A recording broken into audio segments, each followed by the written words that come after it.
We're starting a new series in June to help us with our behavior. Do you need help? Okay. This is for Mr. Farner. All right. Practicing gentle. So we're going to talk about gentle today. And so let's start by really understanding what it is. If we say that force could be a line, we'll call it a grid of force. Gentle is an expression of force. Did you know that? So on one end, we're going to call it a power grid. I don't even know if that word is appropriate, but for today we'll call it that. So on this end, we have force that can destroy. It can be so powerful that it can destroy. We, in all varying degrees, and we come to the middle, which is balance, where there's a balanced display of power. We come here, and there is the space called gentle, where force is given in a very gentle way. And when we come all the way to the other end, we are in silence. Silence, that space where the force is all contained within. And the expression is an energetic expression that goes from within out. You see the difference between the silence and the force that destroys? And so we need to truly understand how to move through this space and actually own our power. Own our power. Jesus was always gentle when he was met with a sincere heart. And do you remember when he found the wounded dog? He found a wounded dog and no one would care for it, so he took it home himself. And he cared for the dog until he could find a home for it. And do you remember the lost child that was hungry and no one would feed it and it didn't have a mom and dad? He took it home with him and then found a home for it. He put his own coat around the child and found a home for it. And even the alcoholic man, do you remember when he went to the alcoholic man? And he didn't say to him, "Wake up, dude." He said, "Hey, man, we need your help." He was very gentle. When someone, no matter what space they were in, their heart was open and receptive. And so his force was a very gentle energy of love that he could share. Sometimes we are balanced, and Jesus also was balanced. Balanced is when we are kind and inspiring. I am balanced. I am kind, but I'm also inspiring. So he taught a woman who had lost her son. She was very, very sad. She had lost her only son, and he began to be gentle with her, but he also began to teach her. His spirit is on the other side. He has a work to do. Do you see? This is balanced when we are kind, but also inspiring. You with me? There are so many stories. The woman who touched his garment, and he said, "Who touched me?" She had taken his healing energy, basically without permission. And he was kind, but he taught. He inspired her. All right. Force, when Jesus was forceful, boom, this is when the ethers were turned into light. Do you remember? And they came alive because the force he was emitting was strong and focused. It didn't destroy, but it was extremely powerful. So Jesus demonstrated force, and we know when he went into the silence. When he would just go into the silence and be. So, gentle does not teach, inspire, or change. Gentle simply loves what is. Does not teach, inspire, or change. Patrick and I have a long history of many experiences, and there have been times when I have been really hurting. I've been really hurting in my human nature and crying, and I would say, "Patrick, blah, blah, blah." And he would say, "Blah, blah, blah, blah, blah." And I would say, "No, don't teach me now." This is not when I want to hear I am the Christ. Grow up. And I would say to him, "Treat me like you treat your clients right now. I am hurting. Be gentle with me. Just please love me, because I'm hurting." And sometimes it would take him a minute to catch on because he's such a teacher. But do you understand what I'm saying? And I think all of us have been in that space where we feel that we just need someone to love us where we are. Don't change us, don't inspire us, just be gentle with us. And how powerful is it to give that love, and how powerful is it to receive that love? So Spirit has given us 3 steps to understanding how to be gentle, how to love. gently. And step number one, and I hope this is a good course rather than an intellectual addendum that you must follow. But number one, stop fixing people. Because when you try to fix them, what are you asking them to do? To change. You're asking them to change. You're asking them to learn what you know. You're putting all these things on them. Let go the need to fix people, because there is a great law working that you need to be reminded of, which I shall remind you of right now. This is in the Aquarian 114. And we need to remember this always. Wrong one? 114. We cannot look upon a single span of life and judge anything. There is a law that men must recognize. Result depends on cause. Result depends on cause. What any man is experiencing, a causal energy has been set out in their consciousness to experience it. You do not know that. You don't know their cause. He says men are not to float about within the air of one short life and then be lost in nothingness. They are undying parts of the eternal whole that come and go many times into the earth and of the great beyond, just to unfold the godlike self. We come and we go to unfold our godlike self. A cause may be a part of a brief life, and results may not be noted until another. I may have set up a cause in another lifetime that set me in the space to become a minister this lifetime. Do you understand? Every one of our brothers and sisters is complicated. We all have different energies and choices moving through us. So what if you wanted to fix me? Remember when I was a little girl and I wanted to be a minister so badly, and I couldn't because it was against the law. For the Baptist church, you couldn't have female ministers. And most churches at that day did not have female ministers. And my mom would just say, well, that's the way it is. But my soul had to do what my soul had to do. You see? The cause had been established, the result had to be experienced. To me, that's a good cause. The cause of where I live is in my life, not yours. And the cause of where you live and the results of where you live is in your life, not mine. We must reap everything we sow because that is the law. Okay? So, when we realize that we are responsible, when I am sad, having that sad experience, I am experiencing something that I have agreed to and or created for myself. No one is responsible for my experience. It is mine. So it is by either a repetitive pattern, or I'm trying to teach myself something, or likely both. I am the cause of my own results. Okay? No one gets away with anything. I'm just going to say that. No one gets away with anything. No one. No one. Not me, not anybody. We will reap what we sow. We will reap what we sow. And if we can really understand that about all of our brothers and sisters, how likely are we to get in their business? We can resonate with them or resonate away from them, but we can know they will reap what they sow. And sometimes we walk with them during that process, and sometimes we do not. It is wherever our soul is taking us. Are you getting it?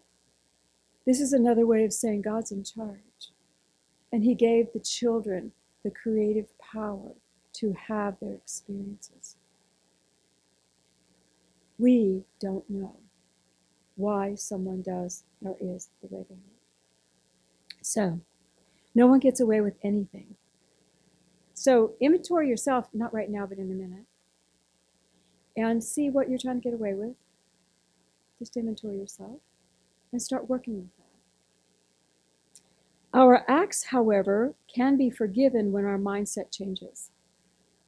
So if we realize that we've been doing something aggressive or something we don't want to do anymore, our mindset will change. When our mindset changes, the acts can be forgiven. And then we will willingly make amends. We willingly want to make it right. I never want to do that again. I want to willingly act differently. You see? So awareness, desire, shifting, the past can dissolve. Once we've learned our lesson, karma dissolves. So it's not a forever sentence, it's an awakening. Got it? All of our karma, all of our causal thoughts are so intricate and detailed, we cannot fully understand what another is going through. And I will often say to clients when they come, I would not have scripted that for you. What you are experiencing now, I would not have created that for you. I would have scripted you beautiful, abundance, joyful energy. But this is what you scripted for yourself. So let's work through this. You see? Trusting the God self in the other person that is guiding them where they need to be. So love people, don't fix them. Trust that they'll get it, whatever it is, and we don't even know what they need to get. Trust them. The second step is fix yourself. Okay? Power. It requires power to understand gentle. Most of us have to know power in the intense. We have to be comfortable with power in the balance, and we have to move to understanding power in the gentle to fix ourselves. Got it? And the strength in the silence. We all understand the power of being in silence with all of your energies back to self. All right, and this is not the angry silence that you treat one another with. This is the God silence, energy back to self. I've had many clients who will speak of their spouse, never of themselves, about their spouse having no middle gear. My spouse goes right to force, has no middle gear. When they go to power, they may not even have power at all. When they do, they're right into the what we would call destructive. We have to get into the space of owning our power in order to understand the various expressions of it. And if any of you have lived in the stronger energy, you know what that feels like. It's depleted. It depletes you. How to get on the power grid. There's one sentence that you can say. I have choice. Simply saying I have choice about anything puts you in the power space. I have choice. Simple sentence puts you there. Then you choose what you want and how you want to react. What you want. Love is the greatest power. And as we move through that, we move through the power grid that Jesus lived on. When silence, you can move the mountains. In the force, you can call the ethers to shine.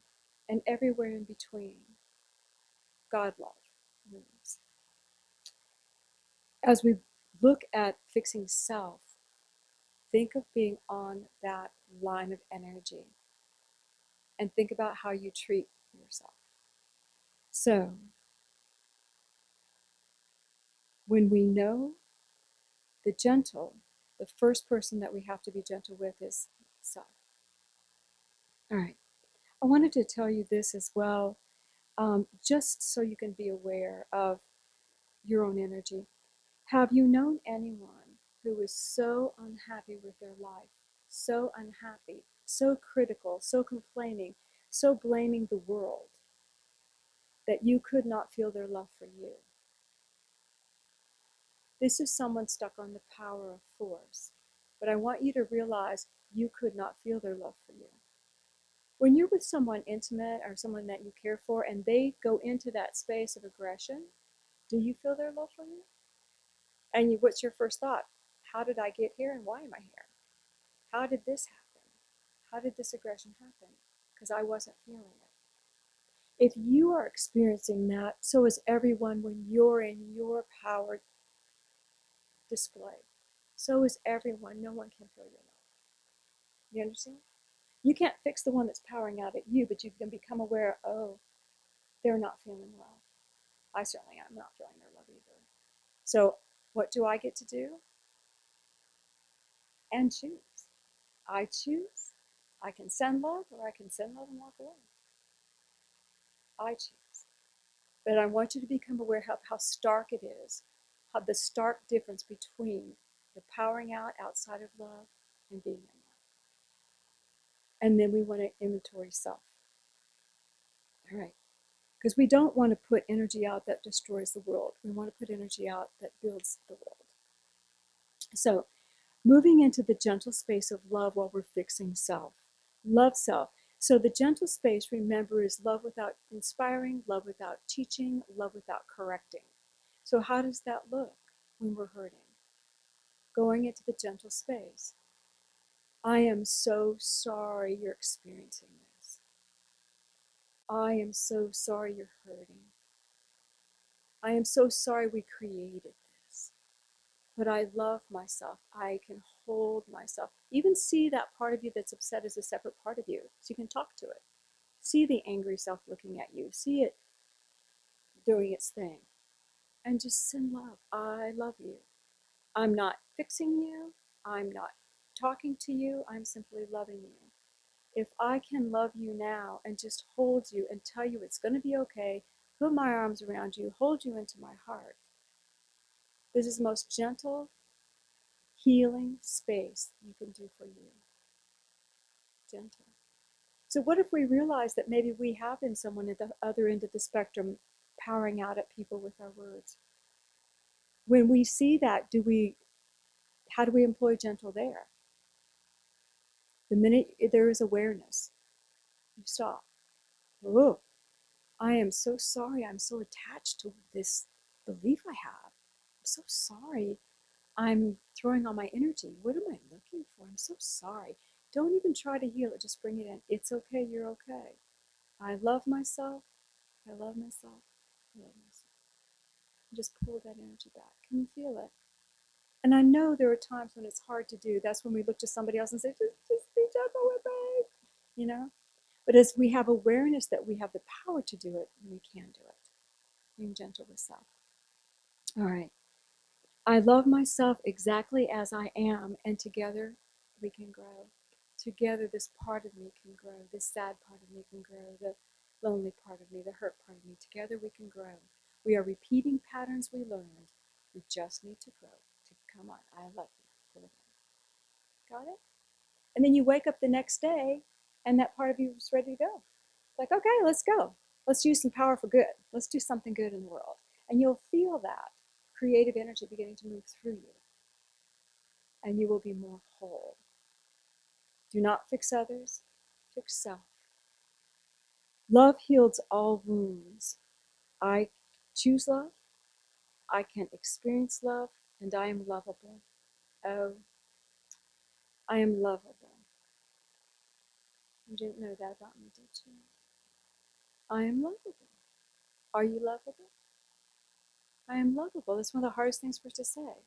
I choose love, I experience love, and I am lovable. Those are all gentle truths. If you are not gentle with yourself, you cannot be gentle with anyone else. Step number 3. See, this is so easy for us, isn't it? Okay, Spirit said, remember you are gods, and that's an apostrophe S. You are gods. In other words, you belong to God. You belong to God. You belong to God. We say we are gods, but we belong to God. And we are gods, but we belong to God. Hearing me? All right, in the Aquarian it says this. This is chapter 131. Jesus heard the 12 disciples, and we're at chapter 131. We're getting ready to, Gethsemane's like right down the road here. This is the very last part of his journey. And he's been with these disciples for over 3 years. Do you think they got it? Okay. He heard them dispute among themselves. The spirit of the carnal self was moving in their hearts, and they were questioning among themselves who was the greatest in the sight of God and man. After walking with Jesus, who is greater? Well, I did good today. Well, you did good yesterday. But wait a minute, let's measure. Who is greater in the sight of God and man? And Jesus said, for shame. The greatest is a servant of the rest. And then he called a little child to him, and he took it in his arms, and he said, The greatest is the little child. And if you would be great at all, you must become as this child, innocent in truth, purity, and life. Great men scorn not the little things of earth. Great men understand the little things of earth. Great men value the movement of energy of the small things. If we love and understand the small things, we understand harmony. If we understand harmony, that awareness goes to the great as well. From the small to the great. If you would enter through the kingdom gate, you must be humble as this little child. This child and every child has one to plead its cause before the throne of God, and its counterpart beholds the face of God at every moment, every day. Children are always connected. Are you gentle with children when you see them? Some? We're gentle with them from age birth to about 3, then 4, 5, and 6, smack, smack. Not exactly, I know, but are we gentle with the children? We need to be as gentle with ourselves as we are to the infant. That infant knows as much as you know. You can look in its eyes and know it knows what it knows. It knows more than we know because it came to do something different than what we're doing. But our love and our gentleness and our acceptance of exactly what it is, we have not put any expectations on it yet. What if we treated our inner self that way? No expectations. Just you got to be what you came to be. And you hold it and you love it. What expansion would we experience? And then in the 99, it says,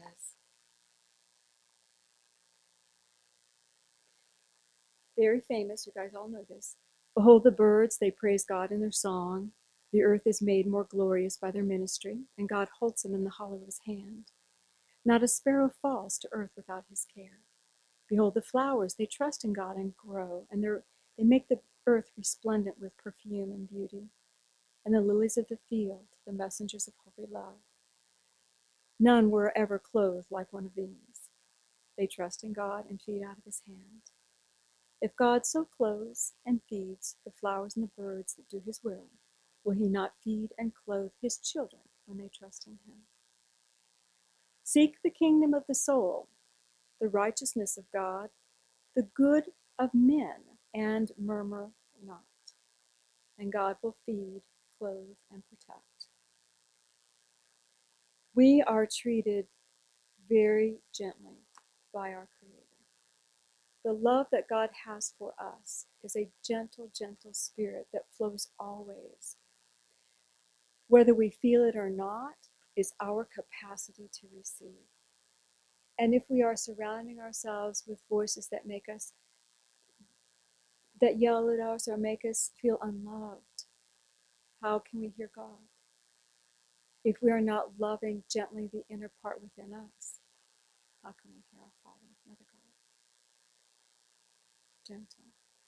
Gentle is one of the most powerful spaces that you can be in because you are not attached to outcomes. You are not asking anyone to become like you or to change. And is this not one of the great forms of unconditional love? I love you just because.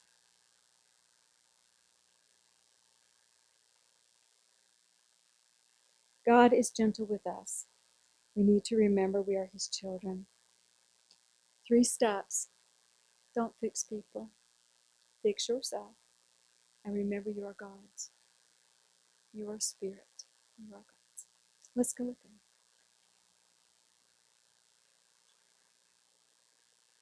And I invite you all just to breathe and feel a beautiful column of light come over you. Feel that love of our Creator pouring through this column of light. Let your focus be on the vibration and imagine a color. If it doesn't come with a color, imagine a color in this beautiful column of light. And right where you sit, right in this 3D physical reality. Feel your chair. Feel the column of light. I am God's beloved child.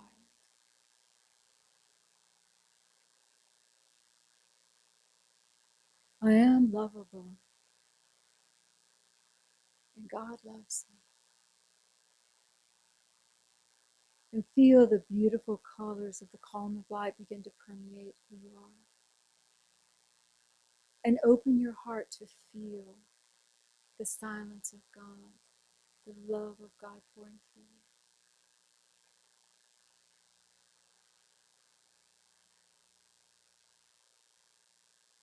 Feel light pouring into the mind, the heart, the soul, the body. Exactly as you are. You are precious, exactly as you are.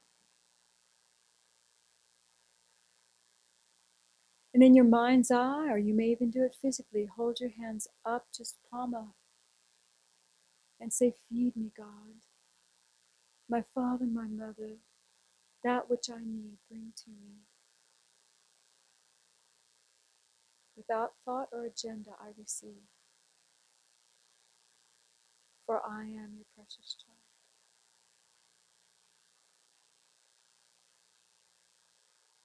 And just imagine your hands going to your heart or physically put them there. Father, we thank you so much.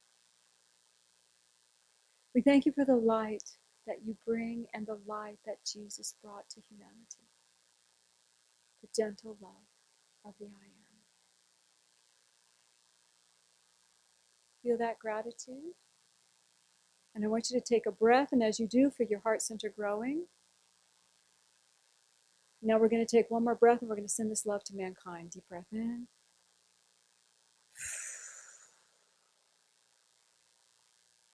Gentle love and acceptance for brothers and sisters across the planet.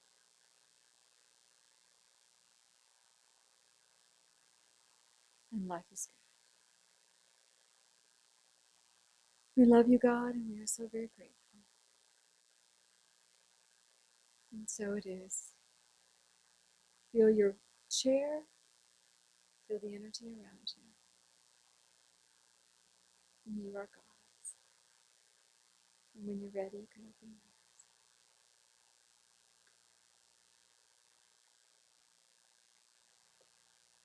As you walk this week, hold this love in your heart.